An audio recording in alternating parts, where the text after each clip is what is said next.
জাতীয় নাগরিক পার্টি বা জাতীয় নাগরিক কমিটি আমাদের বৈষম্য বিরোধী মহান বিপ্লবকে হাইজ্যাক করে ভুল পথে নিয়ে যাচ্ছে। হাজার হাজার মানুষ জীবন দিয়েছিল, লক্ষ লক্ষ মানুষ রাস্তায় নেমেছিল ফেসিস্ট কিলার করাপ্ট শেখ হাসিনা রেজিমকে বিতাড়িত করার জন্য, তার করাপ্ট এমপিদের বিচারের মুখোমুখি করার জন্য,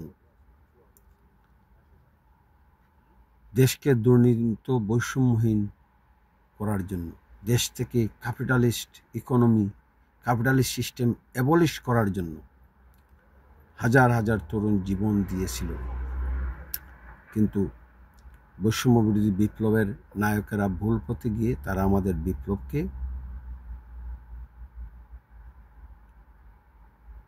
ধ্বংস করেছেন। তারা জাতীয় নাগরিক কমিটি গঠন করেছেন।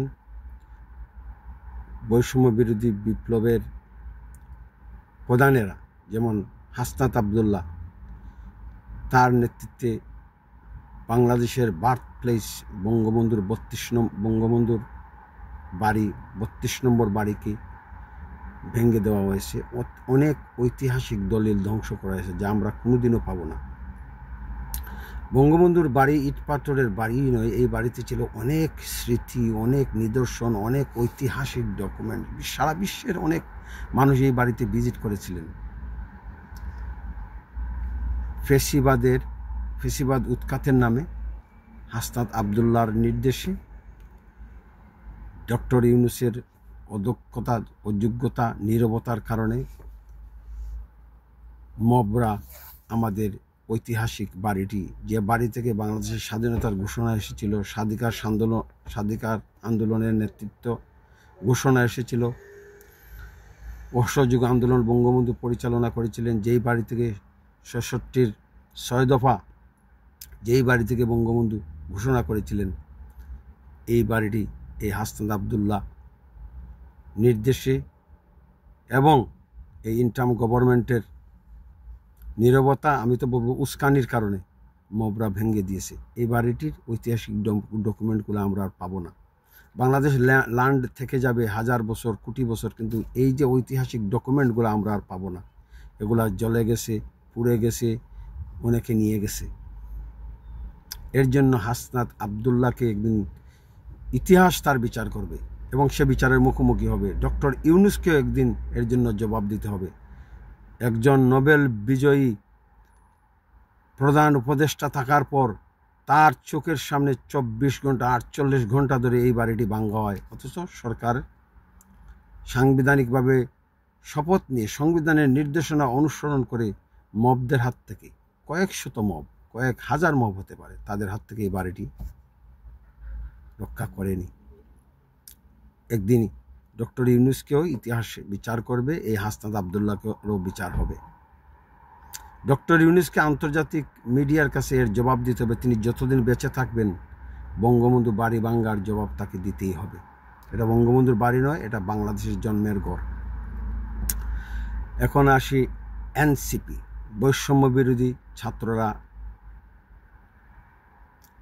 তারা জাতীয় নাগরিক পার্টি গঠন করেছে। জাতীয় নাগরিক পার্টি গঠন করে তারা অন্যান্য এলিট মাফিয়া, এলিট ফেসিস্ট দলের মতো তারা তাদের আচরণ করছে। আমরা নতুন কিছুই পাইনি। তারা হেলিকপ্টারে করে গিয়ে ত্রাণ বিতরণ করে, বাজারও জিপে করে ঘুরে বেড়ায়, ইফতার মাহফিল করে, পার্টির কনফারেন্সে কোটি কোটি টাকা খরচ করে, কালো টাকার মালিক ব্যবসায়ীদের কাছ থেকে তারা চাঁদা নেয়। অথচ জনগণের প্রত্যাশা ছিল এনসিপি একটা নতুন ধরনের কিছু জনগণকে উপহার দেবে। যেদিন বঙ্গবন্ধুর বাড়ি এই জাতীয় নাগরিক কমিটির আহ্বান, জাতীয় নাগরিক মেম্বার হাসনাত আবদুল্লাহর নির্দেশে, অন্যান্য মেম্বারদের নির্দেশে যেদিন বঙ্গবন্ধুর বাড়ি ভাঙ্গা হয়, সেদিনেই এনসিপি বা বৈষম্য বিরোধীদের ভবিষ্যৎ শেষ হয়ে গেছে। বাংলাদেশের কোটি কোটি বঙ্গবন্ধু প্রিয় মানুষ, মুক্তিযুদ্ধ প্রিয় মানুষ, এরা আওয়ামী লীগকে ঘৃণা করে, কিন্তু এটা মেনে নিতে পারেনি, এটা কোনোদিনও মেনে নিবে না। এনসিপির কোনো ভবিষ্যৎ নেই। এবং তারা ইফতার মাহফিল করতেছে। তারা তাদের সমাজ বিপ্লবের জিহাদে তাদের শরিক হওয়ার কথা ছিল, তাদের হসপিটাল ভিজিট করার কথা ছিল, তাদের রাস্তাঘাট পরিষ্কার করার কথা ছিল, তাদেরকে প্লান্টেশন বৃক্ষরোপণ করার কথা ছিল, তারা পরিবেশ ক্যাম্পেইন করার কথা ছিল, তারা পথ শিশুদের রক্ষার ব্যাপারে ক্যাম্পেইন করার কথা ছিল। সকল ধরনের সামাজিক অবিচারের বিরুদ্ধে এনসিপিকে মাঠে নামার কথা ছিল, কিন্তু তারা ওই পথে না গিয়ে আওয়ামী লীগ বিএনপির প্রতি তারা যাচ্ছে। তারা 5 স্টার হোটেলে ইফতার পার্টি করতেছে, কালো টাকার মালিকদের কাছ থেকে তারা চাঁদা নিচ্ছে,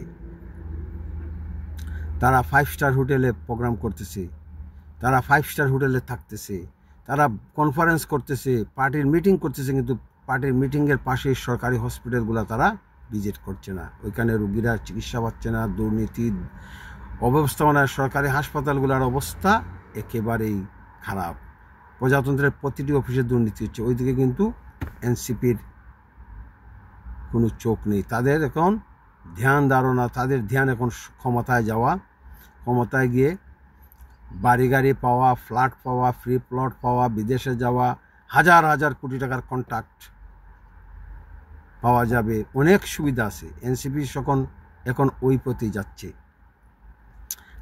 হাসনাত আবদুল্লাহ, সার্জিসরা, এরা ছাত্রলীগ থেকে আলাদা নয়, এরা ওই পথেই হাঁটতেছে। আমাদের দুর্ভাগ্য, আমাদের সিলেটি ভাষা বলে হুরুইন বাড়ির কপাল, 2000 তরুণ জীবন দিয়েছিল সামাজিক সুবিচার ভিত্তিক বাংলাদেশ গড়ার জন্য, মুক্তিযুদ্ধের সংবিধানকে কবর দেওয়ার জন্য নয়, বঙ্গবন্ধুকে অপমান করার জন্য নয়, 32 নম্বর বাড়িকে ধ্বংস করার জন্য নয়, 71কে অসম্মান করার জন্য নয়, 71কে অসম্মান করে 24কে বড় করে দেখানোর জন্য বাংলাদেশের হাজার হাজার তরুণ জীবন দেয়নি। এই চ্যাংরাদের পিছনে হাজার হাজার লাখ লাখ মানুষ নেমে এসেছিল বাংলাদেশকে ফ্যাসিস্ট মুক্ত করার জন্য, বাংলাদেশকে দুর্নীতি মুক্ত করার জন্য, বাংলাদেশকে অসমতা মুক্ত করার জন্য। কিন্তু সার্জিস, হাসনাত আবদুল্লাহরা, নাহিদরা, তারা আমাদের বিপ্লবকে হাইজ্যাক করেছে। যেসব মায়ের সন্তানেরা মারা গিয়েছে তারা কি আর ফিরে আসবে? তারা কোন স্বপ্ন নিয়ে রাস্তায় নেমেছিল? এনসিপির নেতারা ভুলে গিয়ে বিএনপি আওয়ামী লীগের নেতাদের মতো তারা আচরণ করতেছে। হেলিকপ্টার ছাড়া তারা কোথাও যেতে পারে না, পাজারো জিপ ছাড়া তারা কোথাও যেতে পারে না, অথচ তারা বলছিল তারা নতুন ধরনের রাজনীতি আনবে। বঙ্গবন্ধু রাজনীতি করেছিলেন ট্রেনে করে, জেলায় জেলায় ভ্রমণ করেছেন, পার্টি মিটিং করেছেন, সাইকেলে গেছেন, ভাসানী, শেরে বাংলা একে ফজলুলকে তারা আদর্শ হিসেবে নিতে পারতেছে না।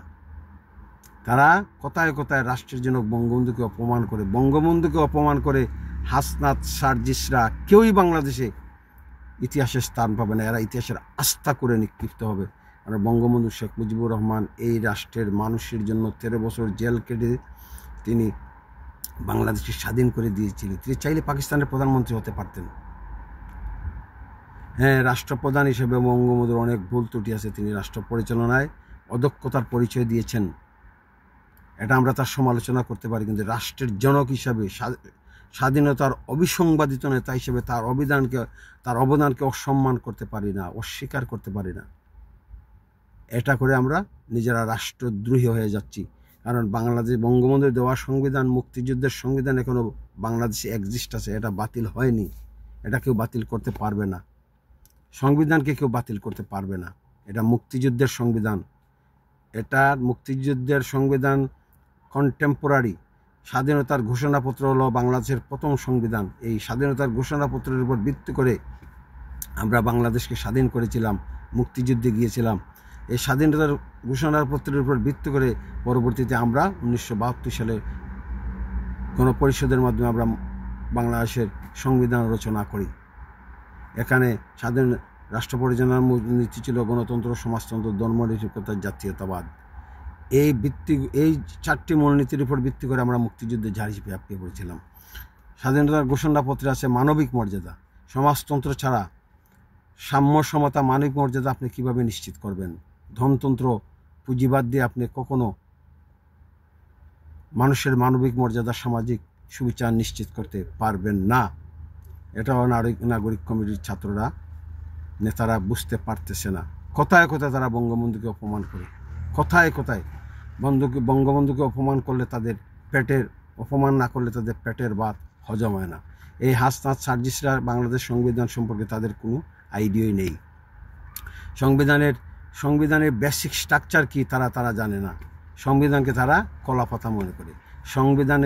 বাংলাদেশ যতদিন থাকবে, বাংলাদেশ কনস্টিটিউশনের বেসিক স্ট্রাকচার ততদিনই থাকবে।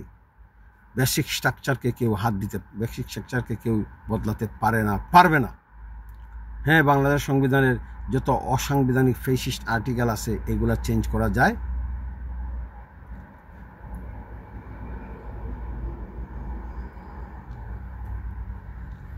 কিন্তু বাংলাদেশ সংবিধানের বেসিক স্ট্রাকচারকে কোনো অবস্থাতেই চেঞ্জ করা যাবে না।